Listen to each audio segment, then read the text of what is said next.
This is the target establishment. First suspect, view for our victims. And remember, if there's a hazard or dangerous situation, move yourself to a position of cover. Keep running, you over to the police.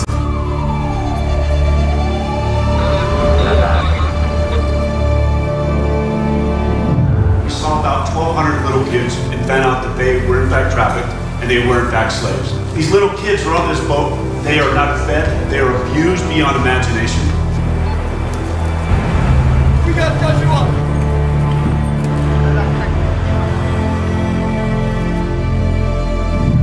This is the girl. Whenever something like this comes, I imagine in my mind that girl is found.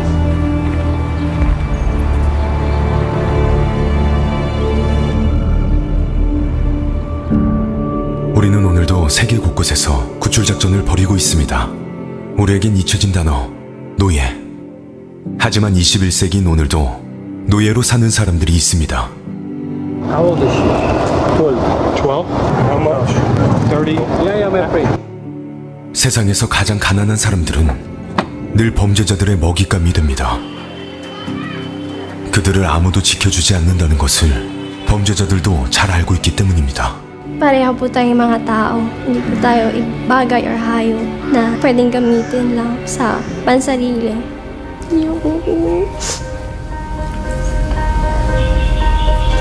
이렇게 폭력으로 고통받는 이들을 위해 이 땅의 정의를 실현하려고 모인 사람들이 있습니다. 전문 변호사, 상담가, 활동가와 봉사자들. 우리는 인터내셔널 저스티스 미션, IJM입니다. 우리는 세상에서 가장 약한 이들을 전문적으로 구하고 보호하는 글로벌 NGO입니다. 노예 문제는 범죄자들이 처벌을 피할 수 없다는 사실을 인식시켜야 해결할 수 있습니다. 그래서 IJM은 현지의 경찰, 검찰과 힘을 합쳐 범죄자들이 법의 심판을 받게 합니다. 이것은 그들을 향한 강력한 경고의 메시지입니다. IJM은 자신의 삶을 빼앗긴 이들의 곁에서 그들이 회복되고 자유를 누릴 때까지 돕습니다. Natulungan po ako ng IJM sa pamamagitan po na sa case ko, sa pagtulong po nila na ma-overcome ko po yung fear. 지난 20여 년간 IJM은 6만 6천 명 넘게 구출했으며 수백만 명을 보호하고 있습니다. 더불어 세계 곳곳의 정부가 스스로 자국민을 보호하도록 사법체계를 변화시킵니다.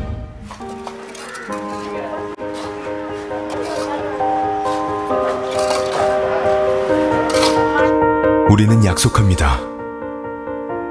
IJM은 노예의 삶을 사는 이들을 반드시 구해내 그들을 다시 가족의 품으로 돌려보낼 것입니다. 우리 모두 존귀한 사람이기 때문입니다.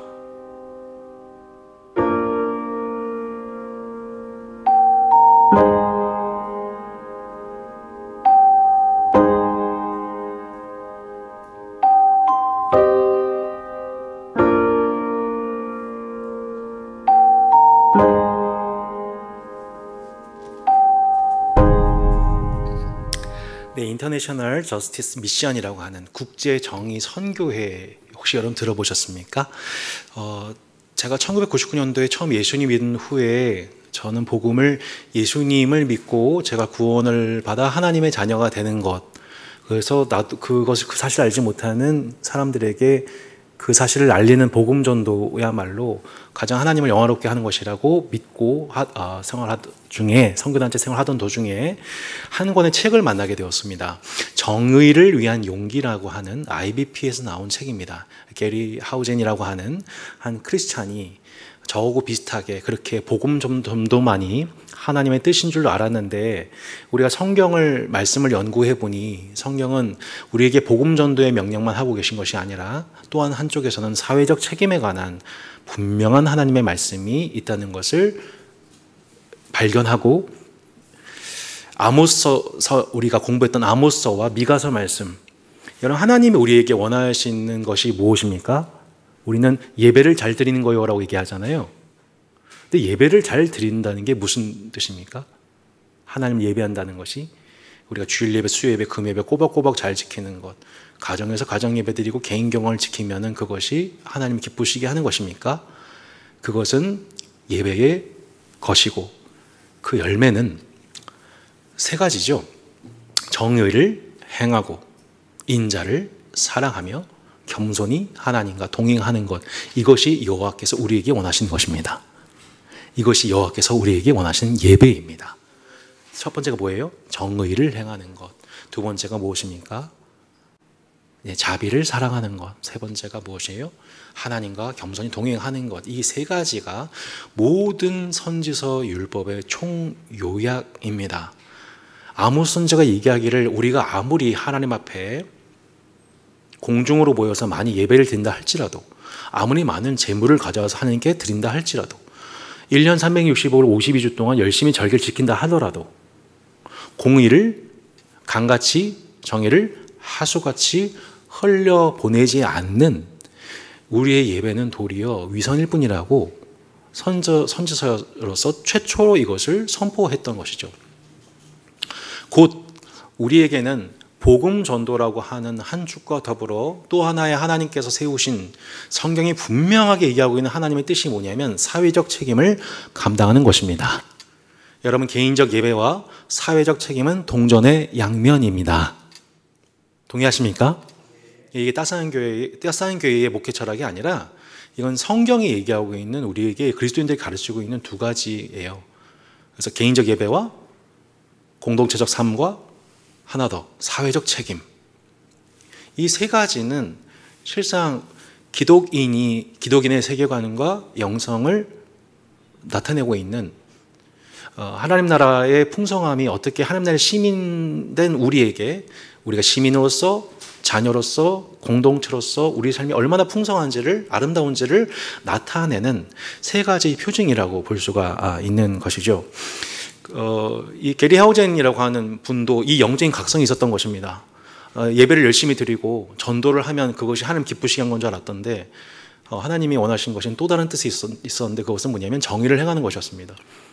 그것은 전 세계에서 이 노동 폭력을 당하는, 또한 성폭력을 당하는, 인신매매를 당하는, 그들의 삶과 가족들의 인생을 송두리째 뺏어가는 불법을 행하는 자들, 그리고 그것이 구조화되어 있는 나라들, 주로 인권 후진 국가들이죠. 전 세계 한 29개국 정도가 있는데, 그곳에서 목사, 선교사, 법률가, 정치인, 경제인, 또 NGO 단체 리더들 등이 한 100명 정도가 이 한 가지 뜻에 결집이 되어서 지금도 전 세계에서 실제적으로 이 정의를 세우는 그 일에 협력하여서 실제로 유기되었던 아이들이 구출되고, 범죄자들이 조직이 소탕이 되고, 또 한 나라를 건전하게 만드는 경제 문화를 회복하고, 그리고 그들의 심적인 아픔들을 치료하는,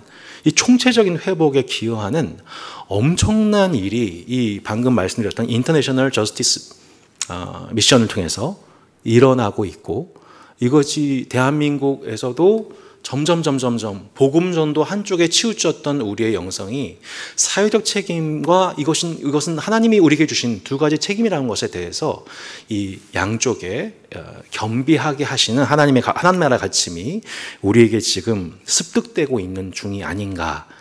지금 우리가 치우쳤던 우리의 영성이 그렇게 복음적인 균형을 이룰 수 있으면 좋겠다는 마음으로 오늘 강의를 시작하겠습니다. 오늘 주제가 헤벨의 도시, 위로자는 그 어디에라고 하는 주제로 시작이 됩니다. 예레미야 애가 1장 이렇게 보면은 예레미야가 어떤 탄식을 하게 되면, 사랑하는 친구들도 다 내게서 떠나고 그에게 위로자가 없구나라고 하는 탄식을 하면서 이렇게 슬픔이, 그 인생의 슬픔을 노래하는 예레미야 애가의 내용이 나옵니다. 오늘 그 전도서 말씀도 보면 4장 1절에 내가 다시 헤아려서 행하는 모든 학대를 살펴보았도다. 보라, 학대받는 자들의 눈물이로다. 그들에게 누가 없어요? 위로자가 없도다. 그들을 학대한 자들의 손에는 권세가 있으나 그들에게는 위로자가 없도다. 이 IJM이라고 하는 선교단체가 없었더라면 나는 구출받지 못했을 거예요. 내가 왜 유괴당했는지, 내가 왜 이런 노예적 삶을 살아야 되는지, 그 소녀와 소년들이 한평생 내가 왜 이런 시달림을 받아야 되는지, 내가 왜 엄마 아빠의 곁을 떠나서 이 고생을 해야 하는지를 위로자 없는 삶을 한평생 살다가 그들이 구출되었지 않습니까? 솔로몬이 봤었을 때 솔로몬이 국내와 국외 그리고 고대 근동의 역사를 관찰해 보니 이 인간의 삶이라는 것은 한마디로 이렇게 권세자들의 학대에 의해서 위로자가 없는 것을 한탄하는 것이 인생의 슬픔이라는 것을 발견하게 된 것이죠. 예. 그러니까 이 학대당한 자들도 많고 학대당한 자들 지켜본 자들도 많지만 정작 그들을 구출할 수 있는 위로자는 없는 것이 인간 세상이더라. 이것이 이제 솔로몬이 역대 모든 학문들을 섭렵한 그가 관찰하게 된 세상의 모습이었다는 것입니다. 위로자가 없는, 학대받는 일이 있으나 그것을 지켜본 사람은 있으나 위로자가 없는 세상. 이거 첫 번째 발견한 지금 깨어진 세상의 첫 번째 질서이고요. 3장 16절이죠. 또 내가 해 아래에서 보건대 재판하는 곳 거기에도 악이 있고 정의를 행하는 곳 거기에도 악이 있도다. 네. 그러니까 오늘 솔로몬은 두 가지를 봤다라고 합니다. 첫 번째는 위로자가 없는, 학대받는 세상 속에서 위로자 없는 세상의 질서를 보았고, 그것이 인간 깨어진 세상의 모습이라는 걸 보았고, 두 번째는 무엇입니까, 여러분? 재판하는 곳 거기에도 악이 있고 정의를 행하는 곳, 네, 거기에도 악이 있도다. 아까 IJM에서 그런 광고 문구 나오지 않았습니까? 법을 어기면 그 법에 대한 응징이 있다는 것에 대한 두려움이 없으면 그곳은 무법천지가 될 수밖에 없는 것이죠. 지금 만약에 대한민국도 마찬가지겠죠. 우리 예전부터 있는 그런 정말 전설적인 속담, 유전무죄, 무전유죄. 이게 옛날 얘기인 줄 알았는데 여전히 지금 대한민국도 마찬가지구나라는 걸 보게 됩니다. 돈이 많으면, 권세가 있으면, 인맥이 좋으면 무죄가 됩니다. 그런데 무슨 장발장 얘기처럼 빵 하나 훔친 그 사소한 그 일이 이만큼 부풀려져서 징역 10년을 살고 5년을 살고, 이런 일이 여전히 대한민국 가운데에 일어나고 있다는 것을 우리가 보게 된다면, 그것이 반복된다면 참 이 오늘 전도서 말씀에 내가 보건대 이 전도서 말씀이 우리 가운데도 반복되고 있는 슬픔이라고 보지 않을 수가 없습니다. 오늘 그 전도서 3장 16절부터 4장 3절이 그래서 저는 이제 한 덩어리, 한 주제로 보고 이렇게 편집을 해봤습니다. 요즘 그 챗 GPT가 열일을 하는데요. 예, 그 이미 축적되어 있는 그런 데이터베이스 속에서 아주 정교한 그것들을 제가 이거 3장 16절로 4장 3절을 이렇게 오늘 한 주제로 보고서 이렇게 하려고 하는데 이걸 어떻게 해석하고 있는지를 좀 봐달라 올렸더니 이런 구조로 되어 있다고 챗 GPT가 답변을 해줬어요. 참 기가 막힌 답변이죠. 예, 그래서 A, B, C, D 그리고 A-B 구조로 되어 있다. 이렇게 분석을 했더군요. 네, 동의가 참 많이 됩니다. 그러니까 현재 지금 우리 질서는 정의를 대신하고 있는 분리의 질서가 가득하고, 또 A- 현장에 억압이 있으나 위로자 없는 질서, 이것이 세상의 질서이며, 그럼 그 가운데서 좀 우리가 이런 깨어진 세상을 경험하는 우리에게 주어진 신자의 교훈이 무엇인지에 대해서 우리는 이제 B-를 저희가 주목하는 구조입니다. 자, 그렇게 세상 법정에서도 불의가 행해지는 것을 지켜보는 이 허무함, 분명 잠언 말씀에 따르면 하나님 말씀에 순종하면 복을 받게 되고, 또 율법에도 보면 하나님께서 재판에 관한 정의를, 뇌물을 받지 말아라, 외모로 판단하지 말아라, 부자라고 봐주지 말고 또 가난한 자라고 무조건 비호하지도 말아라 라고 하는 이 분명한 율법을 주셨지만, 이 죄와 의 사이에서 이것을 정확하게 판결을 내리는 사법기관인 이 재판정에서 불의가 행해지는 그 순간 결국 하나님 나라의 두 기둥이 결국 정의와 공의인데 한쪽이라도 무너지는 순간 결국 그 나라는 무너지게 되는 것이죠. 그 나라는 세상 하나님 나라가 무너지게 되고 세상 나라의 질서가 세워지게 되는 불법과 혼란과 불의가 가득한 세상으로 순식간에 몰락합니다. 그래서 하박국서 1장에도 보면 하나님 어찌하여 율법이 해이해지고 하나님의 공의가 무너지는 것을 저로 보게 하십니까? 이렇게 탄식으로 시작되는 세상이 우리가 보고 탄식하는 되는 세상인 것이죠. 그것을 보건대 전도서 기자가 내린 결론이 17절부터 나옵니다. 내가 내 마음속으로 이르기를 의인과 악인을 하나님이 심판하시리니 이는 모든 소망하는 일과 모든 행사에 때가 있음이라 하였으며 이 때는 우리 지난주에 우리가 말씀받았던 28가지 그 만사의 하나님의 카이로스의 때를 의미하죠. 그래서 당장 그 재판정에서 불의한 판정이 일어나 의인들은 탄식하고 악인들은 오히려 박수를 치는 그 장면을 지켜봐야 하는 그것을 바라보는 해배를 경험하는 그 전도자의 마음에서 그는 지금 뭘 외치고 있냐면 의인과 악인을 하나님이 심판하시니 이는 모든 소망하는 일과 모든 행세에 때가 있음이라. 하나님의 카이로스의 때를 그는 여전히 붙잡고 있습니다. 동시에 내가 내 마음속으로 이르기를 인생들의 일에 대하여 하나님이 그들을 시험하시니 그들이 자기 짐승과 다름이 없는 줄을 깨닫게 하려 하심이라 하였노라. 인생이 당한 일을 짐승도 당하나니 그들이 당한 일이 일반이라. 다 동일한 호흡이 있어 짐승이 죽음같이 사람도 죽으니 사람이 짐승보다 뛰어남이 없으면 모든 것이 헛됨이로다. 이런 법정에서 옳고 그름에 대해서 제대로 판정이 나오지가 않는 이 모습은 한마디로 인간 사회가 뭐와 다름없다는 얘기예요. 짐승 사회와 다를 게 없다는 얘기인 겁니다. 그러니까 지금 우리 성경을 보면은 얼마나 그 인간 사회가 짐승 사회인지, 때로는 짐승보다 금수보다 못한 모습인지를 우리는 사실 너무나도 보게 되지요. 예. 짐승도요, 사자도요, 자기가 배부르면요, 더 욕심 안 냅니다. 인간은 어떤가요? 이미 자기에게 충분함에도 불구하고 남의 거 다 뺏어먹지 않습니까?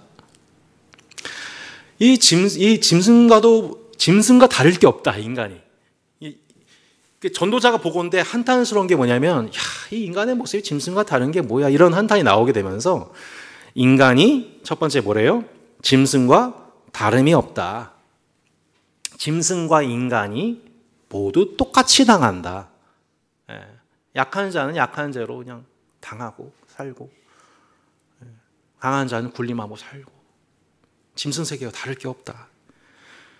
그런데 짐승과 인간 모두 다 죽는다. 죽는다.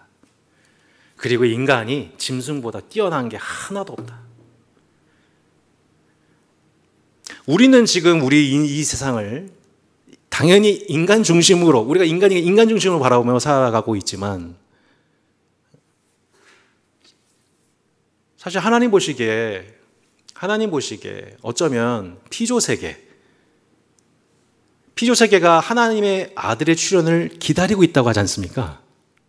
우리보다 더 영적으로 깨어서 하나님의 세계를 기다리고 있는 것은 이 피조세계이며, 어쩌면 금수보다 못한 우리의 모습을 볼 때 사실은 짐승들이 더 하나님을 영화롭게 하는지도 모릅니다. 왜냐하면 동물들은 밤마다 기어나와서 하나님의 생태계를 지켜보호하거든요. 이 인간의 모습을 고찰해 보니 인간이나 짐승이나 다를 게 없다. 한 운명이다. 우리는 인간에 대해서 당연히 동물보다 낫다라고 생각을 하지만 심지어 이렇게까지 얘기합니다. 20절 다 흙으로 말미암았으므로 다 흙으로 돌아가나니 다 한 곳으로 가거니와. 다 똑같이 흙에서 나와서 흙으로 돌아가지만 20절 인생들의 혼은 위로 올라가고 짐승의 혼은 아래고 땅으로 내려간 줄을 누가 알랴. 당시 시대는 기본적으로 영과 육 이원론을 주장하는 세상입니다. 그래서 영혼을 가진 인간은 더 높은 존재, 짐승은, 그러니까 인간은 어떻게 해요? 인간의 영혼은 하늘로 올라가고 짐승은 땅으로 내려가는 그런 우월적 존재라고 당시 세계관, 헬라적 세계관에서 얘기했습니다. 하지만 전도서 기자는 그걸 비웃죠. 그걸 누가 알아? 그걸 누가 알아? 인간이 하늘로 올라가고 짐승이 땅으로 꺼진다는 것에 대해서, 그 혼이 꺼진다는 것에 대해서 누가 알아? 그걸 누가 알아? 아무도 몰라. 라고 하면서 인간과 짐승의 운명이 뭐 거의 거기서 거기다. 지금도 우리의 모습이 라고 매우 탄식하고 절망하고 있는 것을 보게 됩니다. 이것이 그 세상 법정에서 정의가 하수같이 흐르지 않는 세상을 바라보면서 우리가 느끼는 개탄스러움. 이 세상이 짐승 사회이구나. 우리가 짐승보다 못한 존재들이구나 라고 느끼는 비참함입니다. 두 번째는 무엇입니까? 4장 1절에 나와 있는 학대 문제였죠. 학대. 학대를 살펴봤다. 해 아래에서 행하는 모든 학대를 살펴봤다. 자, 이것도 AI가 정리해 준 거예요. 2번에 보시면 1번부터 7번까지 얼마나 많은 불의와 학대들이 있는지를 볼 수가 있습니다. 재판, 수사, 감사 등 정의의 제도 안에서 벌어지는 부패, 이해충돌, 특혜, 약자를 보호해야 할 안전복지, 노동제도에서의 형식주의 무책임, 정부의 비대칭으로 만들어지는 조용한 불공정, 로비, 담합, 내부자 거래, 가정 내 폭력, 성착취, 인신매매, 이주, 난민, 소수자에 대한 구조적인 배제, 디지털 환경의 사이버 폭력, 목격자는 많으나 위로자는 없는 현실. 얼마 전에 딥페이크 등의 여러 가지 충격적인 일들이 있었지 않았습니까? 경제적 약자, 청년, 노인, 영세, 자영업자의 채무, 주거, 의료 취약과 고립, 과로, 번아웃, 팬데믹 후유증에서 드러나는 문명사적 한계와 허무감의 확산 등으로 지금 우리가 살고 있는 세상은 영혼의 깊은 탄식과 슬픔과 절망과 허무가 깊게 드리워져 있는 것을 바라보는, 그것을 살펴보게 되는 현실입니다. 이런 현실 속에서 실제로 이번 생은 이미 망했어 라고 삶을 진단하는 이제 청년 세대가 이제 등장을 했고, 그리하여서 이제 산무, 오무, 칠무, N 뭐 이렇게 뭐 모든 것을 포기하게 이르는 그런 실정 속에 오면서, 이런 그런 심정적 고백이 지금 청년 세대만 얘기하는 게 아니라 실제로 전도서 기자가 이렇게 얘기를 합니다. 3절, 4절, 2절, 3절에 그러므로 나는 아직 살아있는 산자들보다 죽은 지 오랜 죽은 자들을 더 복되다 하였으며 이 둘보다도 아직 출생하지 아니하여 해 아래에서 행하는 악한 일을 보지 못한 자가 더 복되다 하였도다. 그러니까 뭐라고 얘기해요? 출생하지 않은 자가 복되다, 혹은 죽은 지 오래된 사람이 복되다. 왜냐하면 지금 우린 살아서 계속 불의한 세상의 모습을 보면서 우리는 탄식하고 힘겨워하지만 이들은 이런 꼴 보지 않고 사니 얼마나 행복하냐. 그러니까 자기 인생에 대해서 이렇게 살아있는 것 자체가 고통스러운 것입니다.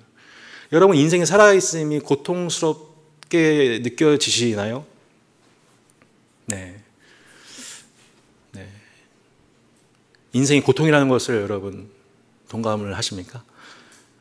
이 세상에 고통 중에 있다는 것 동감이 되시나요? 우리는 이것에 기본적으로 선 동감이 되어야 됩니다. 저는 오늘 예상치 못한 장례를 이제 주관을 하게 되었습니다. 오늘 본문이 요셉의 눈물에 관한 겁니다. 우리는 장례식에 가면 천국의 소망, 바로 천국의 소망, 부활의 확신. 근데 여러분, 요셉은 7일 동안 울었습니다. 아버지를 잃은 슬픔에 7일을 울었어요. 그러니까 7일은 뭐 하는 시간이에요? 애곡하는 시간이에요. 애통하는 시간이에요. 그가 얼마나 슬픈지, 그가 얼마나 고통스러운지 옆에서 안아주고 손잡아주고 위로하는 시간입니다. 그러니까 인간이 경험하는 고통과 아픔을 그리고 구조적 현실 속에서 느끼는 그 허망함과 그 무력함에 대해서 우리는 너무 빨리 소망의 언어를 말하면 안 됩니다. 이해가 되시나요? 막 울고 있는 사람한테 예수님 부활하셨습니다. 우리도 부활할 거예요. 왜 이렇게 믿음이 약하세요? 믿음을 가지시라고요. 여러분, 지혜서는 그렇게 가르치지 않습니다.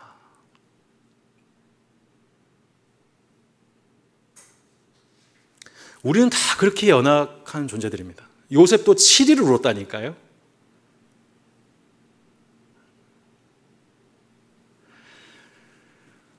우는 자들과 더불어 우는 겁니다. 구조적 현실 앞에 무력해 있는 그 심정을 똑같이 나도 그 무력감을 동감하는 겁니다. 너무 불의하다. 너무 폭력적이다. 이 세상은 정말 불공평하다.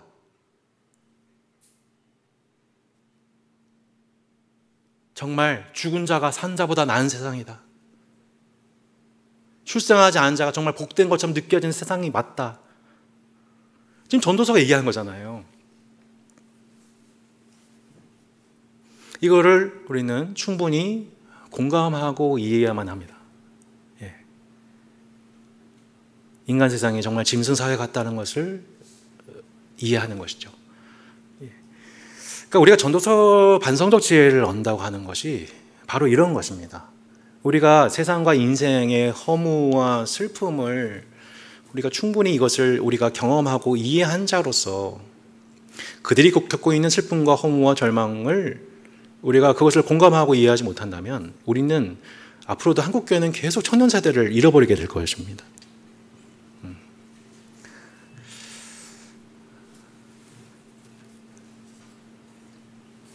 오늘 이제 본문을 이제 저희가 용어를 하나하나 이제 정리를 해가면서 오늘 본문을 이제 매듭을 져가겠는데요. 정의를 행하는 곳 거기에도 악이 있도다. 예. 그 미슈파트 1번이 이제 정의죠. 미슈파트. 그러니까 정의란 무엇입니까? 관계와 질서를 회복하는 것. 예. 재판을 넘어서 약자를 보호하는 것입니다. 출애굽기 22장에 보면 출애굽기 22장 21절로 24절 나오죠. 너는 이방 나그네를 압제하지 말며 그들을 21절 24절입니다. 너는 이방 나그네를 압제하지 말며 그들을 학대하지 말라. 너희도 애굽 땅에서 나그네였음이라. 너는 과부나 고아를 해롭게 하지 말라. 내가 만일 그들을 해롭게 함으로 그들이 내게 부르짖으면 내가 반드시 그 부르짖음을 들으리라. 나의 노가 맹렬함으로 내가 칼로 너희를 죽이리니 너희 아내는 과부가 되고 너희 자녀는 고아가 되리라. 예. 여러분, 우리도 예전에 청년일 때가 있었었죠. 그 청년 때 여러분 그 교회로 로부터 보살핌 받았던 기억들 있으십니까? 지금 우리가 바로 그 청년 세대를 대하는 우리의 모습이 어떠해야 하는지를 이 본문은 정확하게 얘기해주고 있습니다. 우리도 예전에 나그네였다. 우리도 예전에 학대받는 자였다. 그러므로 이제 너희가 거꾸로 그들을 학대하지 말아라. 나그네 취급하지 말아라. 그리하면 하나님께서 어떻게 하신다고 경고하고 계십니까?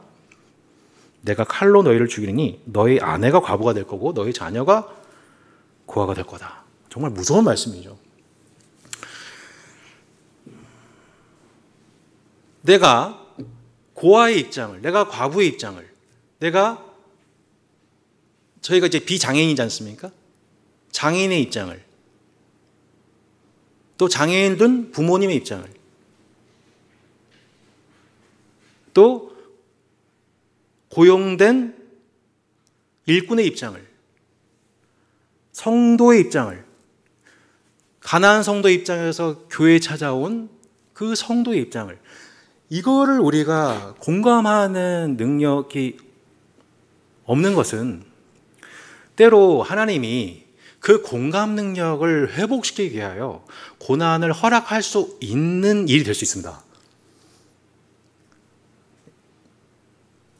지금 내가 누리고 있는 것들 때문에 그것을 누리지 못하고 있는 자들의 심정을 이해하지 못할 때 이거는 일반 세속인에 대한 적용이 아니라 하나님 아버지의 형상을 닮은 하나님의 자녀가 그것을 공감하지 못해서 그들에게 세상 사람들처럼 압제하거나 학대하거나 세속적으로 대하는 그 순간 하나님은 그 자녀에게 필요한 그 거룩하심에 참여하기 위해서 일정 부분 인생의 징계를 허락할 수가 있습니다.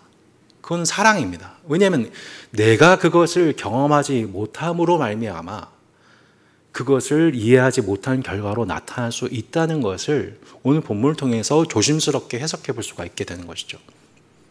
곧 공의와 정의란 무엇입니까? 공감하는 것입니다. 네. 아, 내가 저 형편이라면 진짜 힘들었겠다. 이제 개구리 올챙이적 생각하는 거죠. 그러니까 저는 지금 제 일을 잊어버렸습니다. 자녀를 3명 낳고 아내를 얻는 순간 예전 제가 노총각이었을 때 얼마나 힘들었고 성적으로 힘들었는지 시험의 연속이었는지 또 자녀들이 없었을 때 제가 정서적으로 얼마나 힘든 상태에 있었는지 저는 옛날 일을 다 잊어버렸습니다. 그래서 그런 어려운 이렇게 외로움이나 고독 가운데 있는 사람에 대한 공감 능력이 점점 떨어집니다. 점점 떨어져요. 그래서 실수합니다. 하지 않아도 되는 얘기가 나옵니다. 때에 적절한 말이 안 납니다. 그러니까 상대방이 이 얘기를 들었었을 때에 그 사람이 어떤 심정을 느끼게 될지 불필요한 감정을 얻게 될지에 대해서 그 감이 떨어집니다. 그러니까 우리가 이런 이 정의의 문제에 대해서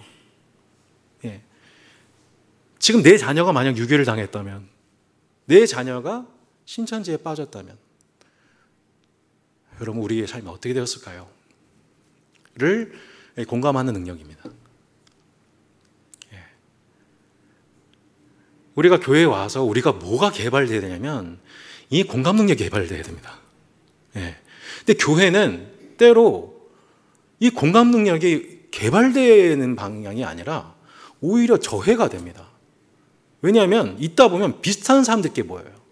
또 교회는 또 때로 그 지역에서 유력한 사람들이 모여요. 기득권자들의 모임이 돼요. 그래서 사회에서 상처와 배제와 그렇지 않아도 세상에서 세상의 대우로 깨어진 세상에서 아픔을 겪는 사람들이 교회에 와서 세상의 모습을 또 본단 말이에요. 여기도 기득권자가 있네.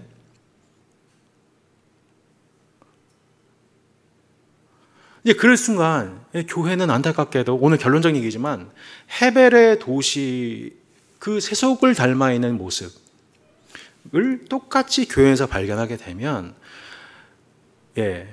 간신히 찾아온 그 가난한 성도가 다시 교회에 등 돌리게 된 일들이 계속 앞으로도 더 많이 있게 될 겁니다. 악이 레시아라고 하는 악이란 단어입니다.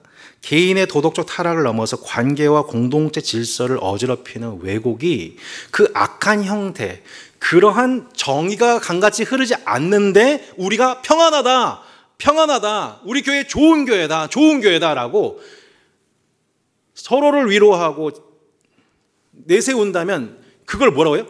악하다라고 한 거예요. 하나님 보시기에. 정의가 없는데 이웃들이 정의를 막 호소하고 있는데 우리더러 우린 평강하다, 우린 좋다, 그 모습을 하나님 보시고 악하다라고 하시는 겁니다. 의가 없는 것이 곧 악입니다. 정의가 상실된 것이 악입니다. 건강을 상실한 것이 병이죠. 똑같습니다, 여러분. 정의를 찾아야 합니다. 정의를 갈망해야 합니다. 세 번째, 제데크입니다. 의죠. 의로움, 관계의 의로움, 공동체적 신실함, 바른 관계를 맺는 것을 의로움이라고 합니다. 그래서 잠언 31장 보면 잠언 31장 시잠전 8절로 9절에 보면 이렇게 나오죠. 너는 말 못하는 자와 31장 8절 9절 같이 한번 읽어볼까요? 너는 말 못하는 자와 모든 고독한 자의 송사를 위하여 입을 열지니라. 너는 입을 열어 공의로 재판하여 곤고한 자와 궁핍한 자를 신원할지니라. 아멘. 말 못하는 자와 모든 고독한 자의 송사를 위하여 입을 열라. 너는 입을 열어 공의로 재판하여 곤고한 자와 궁핍한 자를 신원하라. 그를 보상하라. 보호하라. 라고 얘기를 하고 있죠. 이것을 의로움이라고 합니다. 네.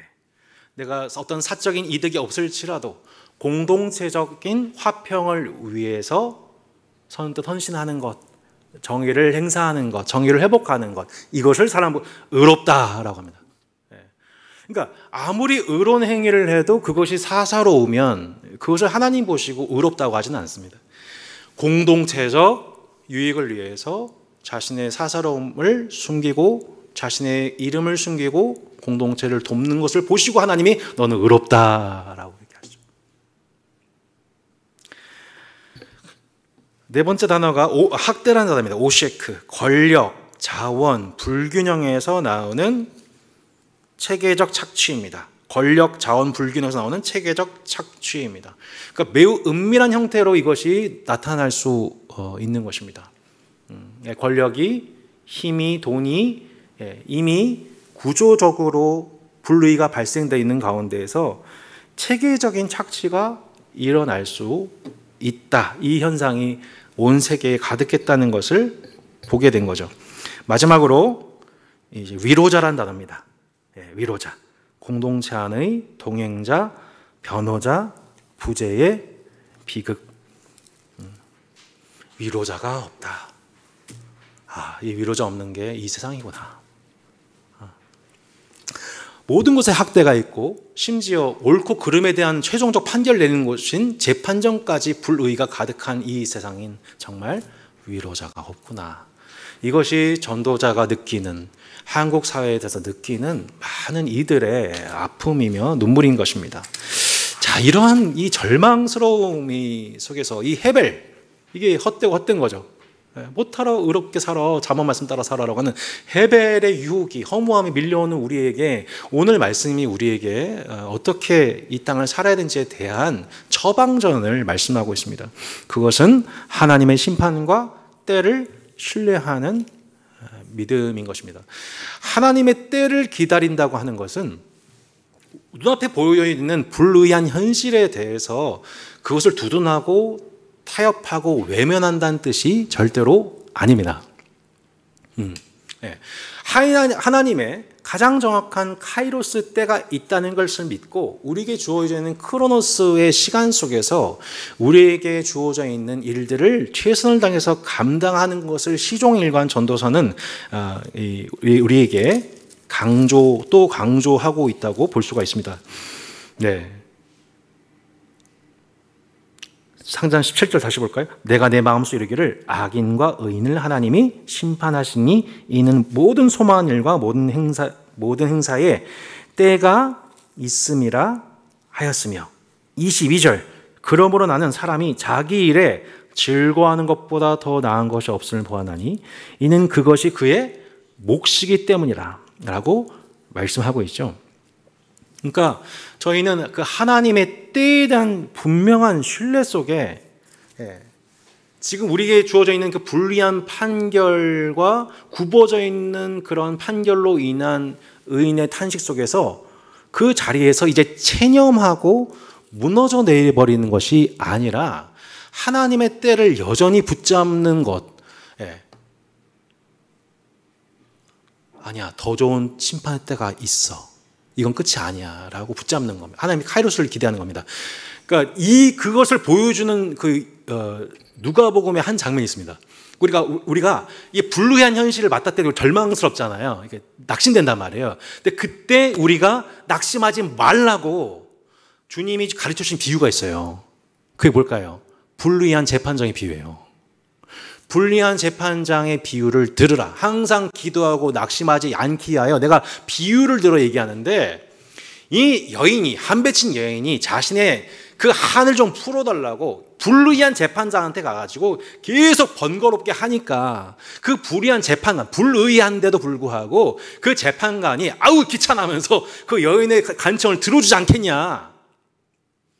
하물며 너의 하나님께서 의로운 자들의 그 원한을 속히 풀어주지 않으시겠냐.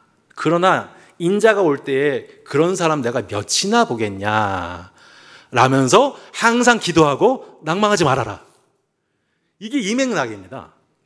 그러니까 우리는 당장 눈앞에 보여있는 한 번의 심판, 한 번의 판결, 이런 어떤 사람들의 반응, 뭐 결과, 이것으로 인해서 우리는 정말 많이 체념하고 낙심하고 절망하고 끝이라고 생각하는데 끝이 아니다. 절망하지 말아라. 낙심하지 말아라. 불리한 재판장한테도 이거는 나한테 불리한 판결이다 라고 그 여인이 한이 맺혀서 매일매일 밤낮 부르짖으면 불리하더라도 그 간청 때문에 그 낙심하지 않은 그 모습에 결국 불리한 자도 그 원한 풀어주지 않냐. 하물며 하나님이 어떻게 하시냐라고 하나님께 그렇게 항상 기도하고 낙심하지 말아라. 하나님께 나아가라. 하나님은 의로우시다. 그 하나님의 때를 붙잡는 하나님의 카이로스가 임하기를 기다리는 태도는 체념이 아니죠. 예, 체념이 아니에요. 낙심이 아니에요. 우리는 얼마나 자주 금방 낙심합니까? 예. 조금 나하고 내 마음에 안 맞는 조금 상대방의 조금 어떤 표정, 조금 어떤 말, 어떤 상황, 조금 기분 나쁜 어떤 거, 그거 하나에 금방 마음이 토라지고 낙심되어서 삐져서 이게 우리의 모습이란 말이에요. 근데 우리가 이 땅을 살아가는 전도서가 우리에게 가르쳐 주는 게 뭐냐면 하나님의 때를 기다리는 믿음이에요. 그러면 낙심하지 않아요. 여러분, 하나님의 카이로스를 정말로 신뢰하게 되면 낙심하지 않습니다. 예. 당장 눈앞에 보이는 그 최종 결과가 아닌 1차 변론이거든요. 1차 심판이거든요. 최종 심판이 아직 한참 남아 있어요. 1차 줬다고 끝내나요? 아니잖아요. 예. 확정 심판이 아니거든요. 그러니까 우리가 그 믿음을 가지고 이 땅을 살아야 된다는 것을 얘기하고 있는 겁니다. 그러니까 우리는 전능성도 경계해야 됩니다. 내가 내가 막 기도하면 하나님 다 들어주셔. 믿는 자에게 불가능이 없어. 능치 못함이 없어. 안 되는 게 어딨어. 그냥 기도하자. 이러한 전능성, 자기를 지나치게 자신의 것을 앞세우고 만사의 때가 자기한테 있는 것처럼 생각하는 전능성도 경계해야 되지만 거꾸로 체념하는 태도, 쉽게 낙심하는 태도도 지혜가 아닙니다. 지혜가 없는 결과가 낙심인 겁니다. 겸손이 없는 결과가 전능성입니다. 우리는 전능성, 체념 이 양쪽을 다 경계를 하고 하나님 앞에 하나님의 능하신 손 아래서 겸손하라. 때가 이르면 하나님의 카이로스가 때가 이르면 너희를 높이신다 라고 하는 하나님의 더 큰 우주적 판단자요 심판자이신 하나님께 우리의 송사를 맡기고 기다리는 그것이 우리가 서 있어야 될 자리다. 그러면서 우리가 하는 그 일로 즐거워하며 분복 들이며 살아야 된다. 예. 힘내라. 지금 당장 그래도 하나님이 너와 함께 하신다. 아침, 점심, 저녁 책임지시고 내일 일 염려할 필요 없고 너가 하는 일 즐겨라. 영화 봐라. 음악 듣고 휴식 취하고 잠 자고 잘 먹고 이거 너한테 인생 주신 분복이다. 해벨에 짓누르지 말고 인상의 분복을 누려라. 예. 그래서 제가 저번에 쇼생크 탈출 그 영화 말씀드렸잖아요. 에디라고 하는 주인공이 얼마나 억울해요. 아내를 죽이지도 않았는데 아내를 죽인 사람이 돼가지고 무기징역 당해가지고 감옥에 갇혔단 말이에요. 근데 에디가 거기서 한참 그 절망과 체념에 빠져 있다가 어느 순간 그 얼굴이 달라지게 되면서 거기서 일상의 행복을 찾아가요. 그 억울함 속에서. 그래서 어떤 일을 해요? 예, 주말에 야외에 나가가지고 노동을 하는데 간수들한테 잘 보여가지고 맥주를 좀 시켜달라 가지고 그 주말에서 햇살이 비치는 그 노동 현장 속에서 노동 기쁨을 누리고 그 땀을 닦으면서 서로 맥주 한 잔 삐어 하면서 이렇게 일상의 행복을 누리고, 또 피가라의 결혼, 그 장면 기억하세요? 영화도 보시길 바랍니다. 성경만 보시지 마세요. 좀 영화도 보세요. 그 보면은 피가로의 결혼 틀어놓고서 막 그 운동장에 모여 있는 그 죄수들이 다 그 아름다운 음악을 감상할 수 있도록 일상의 행복을 누리게 하잖아요. 그게 처해 있는 그런 절망적인 상황 속에서도 그는 일상의 행복을 놓지 않는 것, 이것이 전도자가 우리에게 가르쳐주는 인생의 해배를 이기는 전도자의 지혜라고 얘기해주고 있는 것이고, 이것이 뭐예요? 이거를 저항의 영성이라고 하는 것입니다. 헤벨에 저항하는 영성. 한번 따라 해볼까요? 헤벨에 저항하는 영성. 하나님이 그 헤벨에 너희가 지치지 않고 절망하지 않고 체념하지 않도록 난 너에게 일상 속의 모든 것을 저항할 수 있는 힘을 주었단다. 라고 삼계탕 먹어. 여름이야. 3번 먹어. 초복, 중복, 말복 3번 먹어. 그 정도 먹어야 버틸 수 있어라고 하나님의 일상 속에 숨겨놓으신 그 일들의 즐거움이 있단 말이에요. 그거를 함께 즐기면서 우리가 그 불의와 학대 속에 있는 이 세상으로 인한 또 내가 그 불의와 학대를 당하는 현장 속에서 그 해배를 견뎌나갈 것을 라는 것을 조심스럽게 우리가 생각해 볼 수 있게 되는 것이죠. 우리가 즐겁게 살라는 것입니다. 여러분 즐거워하십시오. 이것이 우리에게 주시는 저항, 내가 살아있다, 내게 주신 생명이 있다, 자유가 있다, 나는 즐거워할 수 있는 자유가 주어졌다, 나는 즐거워할 수 있는 사람이다라고 선언하며 살아가는 것, 이것이 원수 앞에서 의인들이 자신을 지켜내는 법, 싸워나가는 법, 그리고 끝내 이기는 법입니다. 할렐루야. 오늘 따스한 적용의 마지막 부분이 이제 볼 부분은 조금 더 적극적인 적용입니다. 전도서로 보면은 그냥 허무하다라고 느껴질 수도 있습니다. 그냥 이게 다야? 분리와 학대에 있어서 그럼 결국 우리가 할 수 있는 것은 이 정도야라고 볼 수 있지 모르겠지만, 전도서를 우리가 또 잘못 보게 되면 그런 허무주의에 빠질 수 있게 되지만, 전도서와 더불어서 복음의 전체 맥락에서 봤을 때 전도서는 우리에게, 그래서 이 모든 책은 결국 복음과 연결이 됩니다. 위로자가 없도다. 누구를 우리에게 소개하는 것입니까? 참된 위로자가 우리 하나님이시요 구주 예수 그리스도이심을 보여주는 것이죠. 우리에게 진짜 위로자를 소개하기 위해서 우리 전도자는 신구약은 우리를 계속해서 결국 그분께로 인도하기 위해서 전도서도 우리에게 지침하고 있는 것이죠. 이번에 책을 보다가 우연히 찾게 된 글귀였는데요. 조금 더 이제 적극적으로 이 말씀을 좀 해석해 보고 싶어서 따왔습니다. 악의 승리를 위한 유일한 조건은 선한 사람들의 침묵이다. 단지 조금밖에 할 수 없다는 이유로 아무것도 하지 않는 사람들이야말로 가장 큰 실수를 하는 것이다. 에드먼드 버크라고 하는 18세기의 영국의 한 정치학자가 얘기한 내용, 크리스찬입니다. 이분이 하신 말씀입니다. 악이 승리하게 되는 유일한 조건은 뭐다? 선한 사람들의 침묵이다. 양들의 침묵이다. 내가 이 불의한 구조 속에서 내가 무슨 일을 내? 결국 우리가 할 수 없어. 체념이죠. 체념으로 가는 것은 전도서가 얘기하는 것이 아닙니다. 우리는 전능성도 경계하고 체념도 경계해야 돼요. 근데 결국에는 불의한 세상을 볼 때 결국 우리가 자꾸 느끼는 감정, 뉴스를 볼 때마다 우리가 느끼는 감정은 자꾸 체념입니다. 근데 크리스찬은 이렇게 얘기했던 것입니다. 그것은 결국 악의 승리를 위한 지름길일 뿐이라고.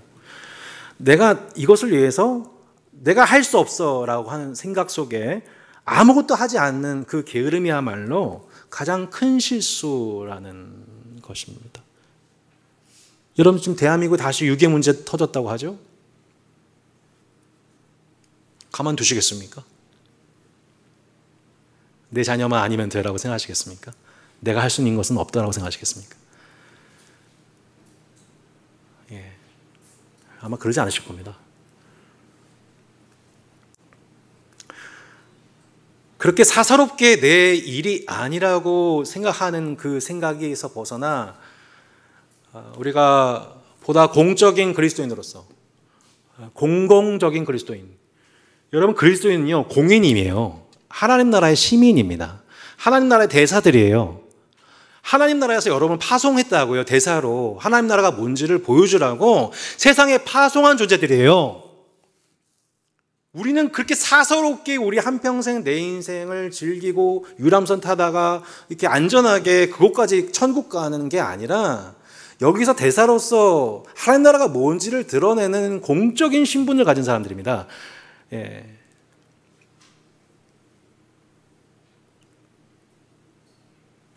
내가 무관심하는 것이 누군가한테 엄청난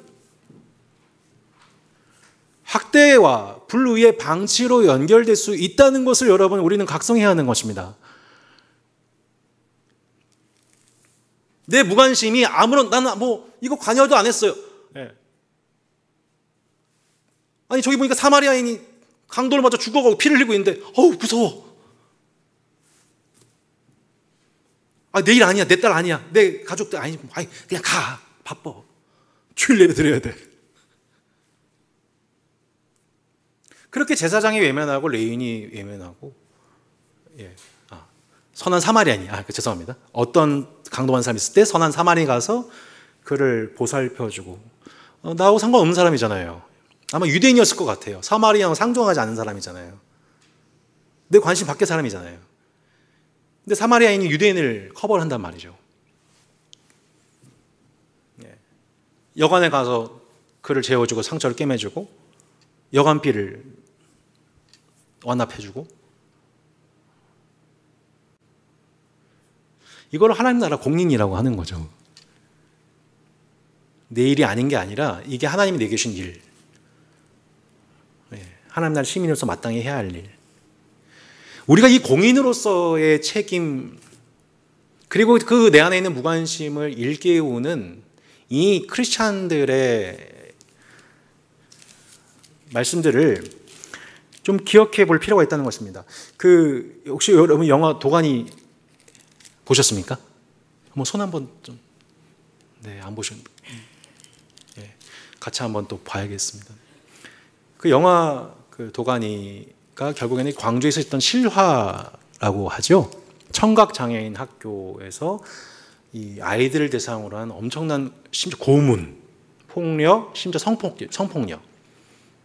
그런데 이거를 우연히 들어가게 되는 미술 교사인가요? 그분 이제 공유가 연기한 교사가 이상하게 그 학교에서 아이들이 막 곳곳에 막 멍이 들기도 하고 울고 있기도 하고 그 모습들을 보면서 무엇인가 이상하다 싶어서 알아본 결과 그것이 결국에는 교장의 성폭행, 폭행 그리고 그것을 눈 감아주는 행정처장 또 경비 아저씨 심지어 그거를 또 뒤에서 비호해주는 경찰 그리고 법정에서 갔더니 명백한 증거물이 있는데 검사가 내 옆에 있는 검사가 증거를 제출을 안 해요. 뇌물을 받고서. 그리고 판사도 집행유예 때려서 결국 법의 집행이 아주 솜방망이 처벌이 되면서 6개월에 집행유예 2년 이런 식으로 다 무마가 돼버린 거죠. 여러분 그 영화를 보고 내가 법률 선교사가 되겠다고 선언한 사람이 있습니다. 그게 우미연 변호사입니다.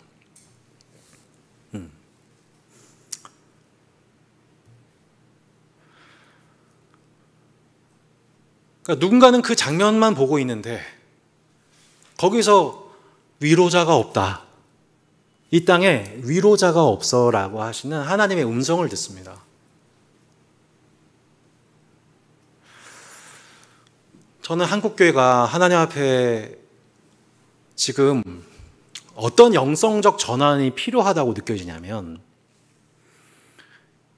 우리는 지금 통성기도를 많이 할 때가 아니라 침묵기도를 많이 해야 될 때입니다.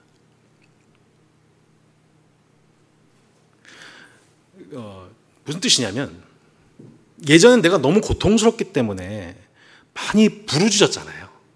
그리고 하나님은 그 부르짖음에 보시고 응답하셨잖아요. 마치 그런 것처럼 그 통성기도가 틀렸다는 얘기가 아니라 유효했고 적절했고 그것을 통해 우리는 은혜를 많이 받았는데 그 통성기도와 더불어서 우리는 어떤 기도를 해야 되냐면 이웃들의 부르짖는 소리를 듣는 기도를 해야 됩니다.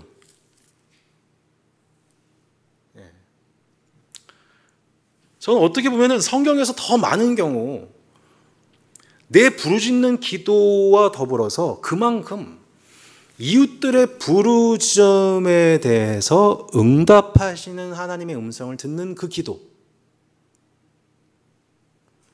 이게 적절해져야 됩니다.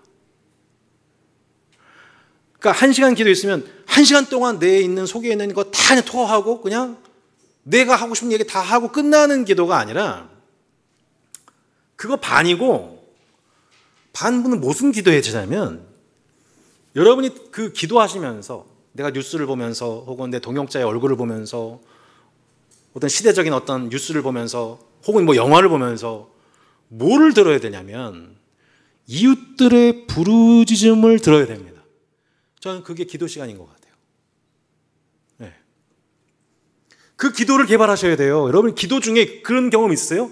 내가 기도하는 중에 어떤 사람이 생각났고 그 사람에게 연락을 해보니 아니나 다를까 그 사람이 이런 형편 속에 있다라고 하는 그런 그 기도 응답을 경험해 보셨습니까? 사실은 지난번 고생식당이 그 새벽의 침묵 기도 중에 공동체에 주셨던 복이었습니다. 누군가의 부르짖음, 누군가의 곤고함, 누군가의 외로움에 대한 하나님의 응답에 우리가 반응하는 거죠. 위로자가 없다.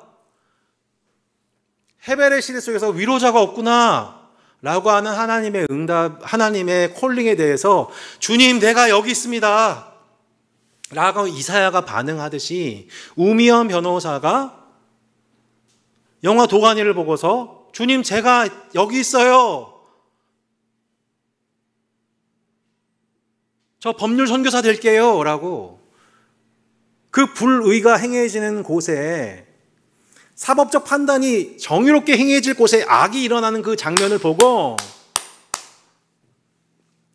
미국의 제리 하우젠과 한국의 우미연과 같은 사람 법률가들이 일어나서 제가 하나님 나라의 공인으로 살게요, 먼저 그 나라와 그 일을 구할게요 사니까 그 모습에 우리의 무관심과 우리 무뎌졌던 양심이 깨어나서 그렇구나, 내 인생이라는 게 그저 내 사사로운 인생 한 번 사는 것이 아니라 이런 공적 책임이 있구나, 이런 사회적 책임이 있구나, 이게 그리스도인에게 주신 영광이구나. 예. 여러분 악의 평범성이라는 책 아시죠? 예. 유대인들을 학대하고 불행했던, 그들을 죽였던 그 사람이 알고 봤더니 아주 그 독일에서 안정적인 집안에 또 아주 핸섬한 외모에 아주 존경받는 아버지요, 사랑받는 남편, 아주 평범한 사람이었다는 거. 이걸 뭐라면 악의 평범성이라고 하죠. 이 개념을 생각할 때 악은 어디에나 있고 우리 또한 하나님을 경외하는 믿음이 없거나 약해지는 순간 우리가 바로 그 악의 화신이 될 수 있다는 것을, 그리고 악은 너무 평범한 형태로 온다는 것, 우리의 게으른 생각 속에 게을러진 인상 속에 그 악이 침범한다는 것, 우리가 하나님 경외함이 없이는 악을 떠날 수 없다는 것. 여러분 하나님을 경외하는 것, 그것이 악을 떠나는 것입니다. 내가 내 스스로 의로울 수 없어요. 여러분 인정하시죠? 내가 스스로 나의 행위로 의로울 수 없다는 것을 저희는 철두철미하게 믿는 사람들이에요. 하나님 경외하는 것 외에는, 예수 그리스도를 붙드는 것 외에는 내가 이 땅에서 의를 행할 수 없다는 것을 우리는 철저하게 믿는 사람들이에요. 전도서를 통해서 우리가 조금 더 적극적으로 해석하자면 이 땅에 위로자가 없구나라고 하는 탄식하시는 그 하나님의 응답으로서 지금 우리가 반응하는 것이 진짜 예배자들이다. 지금 우리는 참 희한하게도 주종훈 교수님도 그러셨고, 지난번 우리 이성근 선교사님도 그러셨고, 다 이사야서 6장 말씀이 계속 공동체적으로 주어졌습니다. 부정한 백성 중에 살면서 내 입술이 부정하졌음을 회개하는 자들이 예배자다. 하나님의 거룩하심 앞에 예배하는 자신의 죄인됨을 발견하고 시대의 죄악을 토로하는 자들이 예배자다. 그리고 바로 그 시대를 향하여서 주님 내가 여기 있습니다. 나를 보내소서. 위로자가 없구나라고 탄식하시는, 나를 위해서 갈 자가 없구나라고 탄식하시는 하나님께 반응하는 자가 진짜 예배자라는 것을 우리는 이사야서 6장 통해서 왜 그런지 모르겠는데 우리 공동체에서 계속 이 말씀이 지금 이제 부어지고 있어요. 저는 아마도 지금 우리 그 따스한 교회가 지금 이제 7년 동안 성장하는 과정 속에서 지금 우리가 바로 이 헤벨의 도시 속에서 누가 나를 위해 갈 거니? 이 땅에 위로자가 없구나. 지금 우리 눈으로 아파트라고 하는 문화 속에, 주거 문화 속에서 우리는 안 보입니다, 이게. 안 보이죠? 네, 이웃이 지금 어떤 불의를 당하고 있는지, 어떤 학대를 당하고 있는지 우리는 설마 그런 일이 있겠어라고 우리는 지금 아파트 거주 문화 속에서 얼굴 한 번 안 보고 365일 살아가는 희한한 개인주의화된 시대를 살아가면서 여기서 사람들이 사실은 그 공간 안에서 심적인 고독과 외로움과 심지어 어떤 이는 고독사를, 또 우울증을, 자신을 돌봐줄, 함께 놀 사람이 없는 외로움을 호소하며 살아가고 있습니다. 따스한 교회가 이 지역에서 교회로 존재한다는 것이 어떤 의미일까 생각해 보면, 그것은 어떤 한 유력한 문화 그룹들이 이 교회의 헤게모니를 결국 차지해서 그 사람들 위주의 공동체로 자리 잡아 전통화된다. 만약 그것이 우리의 길이라면 글쎄요, 고민이 좀 필요할 것 같습니다.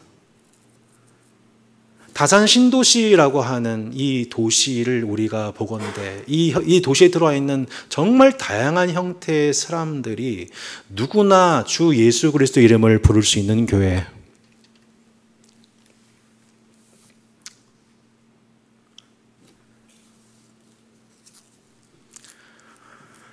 한 걸음 더 나아가 우리가 그 교회가 되어 다가가는 교회. 생각보다 일반 시민들이 교회에 오기 쉽지 않습니다. 한때 교회를 다녔던 사람도 교회에 나오기 힘든 시대인데요. 그러나 우리가 찾아가는 교회일 수는 있습니다.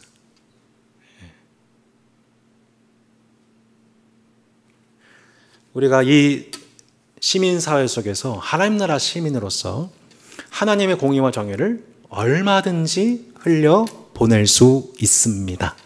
내가 이 땅을 위해서 할 수 있는 게 뭐야가 아니라 사실은 그 생각을 깨친 소수의 사람들에 의해서 결국 IJM이 세워지게 되었고 전 세계 20국가 수많은 어린아이들, 어렸을 때부터 포로되고 자유를 잃어버린 자들이 인생과 생명을 얻어 새로운 삶을 시작하는 일들이 바로 그 깨우친 그리스도인들에 의해서 지금 하나님의 먼 때가 아니라 지금 하나님의 카이로스가 임하고 있습니다. 여러분, 하나님의 카이로스는 지금입니다. 그 지금을 구속하십시오. 하나님의 때를 나중에 그런 일이 일어나겠지라고 우리는 생각하지 않고 그 하나님의 카이로스가 지금 현재 현 세계 속에서 하나님의 구속은 계속 일어나고 있다는 걸 믿기에 우리는 물리적 크로노스의 때를 소중히 여기고 우리 일상을 그 헤벨의 허무함에 저항하면서 나와 내 가족과 이웃이 함께 그 분복을 누리며 살아갈 수 있도록 하루하루 그 패배를 저항하는 저항자로 한 걸음 더 나아가 지역을 위해서 존재하는 교회로 우리가 이 교회로 존재하는 이유는 이 교회 따스한 교회 자체가 막 왕성해지고 막 엄청 커지고 막 맥시마이즈 되는 게 아니라 우리가 그 교회가 되어서 학대당한 자, 분리를 당하는 자가 어디 있으며 어디서 지금 부르짖음이 있는지를 탐지하고 그들에게 위로자가 없구나라고 하시는 하나님께서 그 예배 하나님이 우리에게 그 얼굴빛을 비춰주신다고 하잖아요. 근데 그 얼굴빛을 어떻게 하나님의 얼굴이 어떻겠어요? 누군가가 지금 부르짖어 기도하고 있는데 그 부르짖음을 들은 하나님의 얼굴이 어떠시겠어요? 심각하실 거예요. 눈물 흘리고 계실 거예요. 답답하실 거예요. 우리는 하나님의 얼굴을 구한다고 하잖아요. 하나님의 얼굴 보기 원한다고 하잖아요. 하나님이 항상 웃고 계십니까? 하나님은 분리에 대해서 진노하고 계시거든요. 억압받고 있는 자들 향해서 하나님은 눈물 흘리고 계시거든요. 탄식하고 계시거든요. 그 하나님의 얼굴을 보는 거예요. 그 하나님의 근심의 얼굴을, 하나님의 분노의 얼굴을, 하나님의 슬픔의 얼굴을 보는 거예요. 그 근심과 슬픔과 분노의 얼굴을 봤는데 우리가 어떻게 마냥 웃을 수가 있냐고요.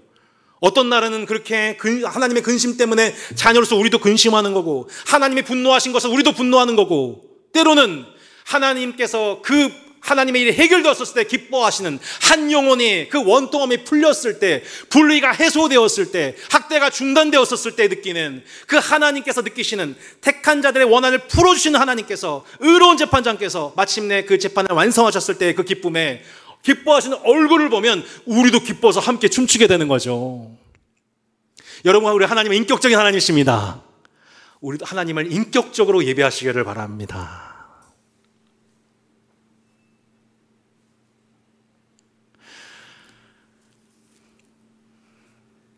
오늘 전도서 말씀 우리 7가지로 한번 정리를 해봤는데요. 그렇게 우리 개인적으로 우리는 뭘 개발해야 되냐면 이 지혜 문학이 가르치고 있는 이 말씀을 전도서와 욥기 등의 지혜 문학을 많이 읽어야 됩니다. 그리고 침묵기도 탄식하는 기도를 배워야 됩니다. 그리고 그러면서도 우리에게 주신 일상을 감사하면서 살아가야 됩니다. 그리고 하나님의 부르짖는 자들에 대한 하나님의 응답이 되도록 우리는 응답하는 삶을 살아가야 됩니다. 그것이 사박자의 영성입니다. 사박자 영성. 이것이 골고루 균형 있게 갖춰질 때 그 사람이 온전해지고 하나님의 형상이 나타난다고 볼 수 있습니다.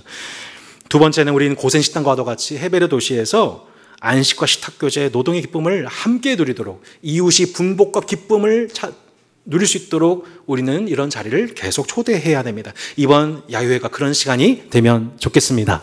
그간 누리지 못했던 운동과 교제와 그런 잔치의 즐거움을 이웃들이 맛보면 좋겠습니다. 세 번째는 교회와 도시의 위로자로서 우리가 존재함을 기억하기를 바랍니다. 네 번째, 예배 중 공의와 약자를 위한 중보기도를 정교하고 헌금의 일부를 긴급 구호 법률 지원으로 지정합니다.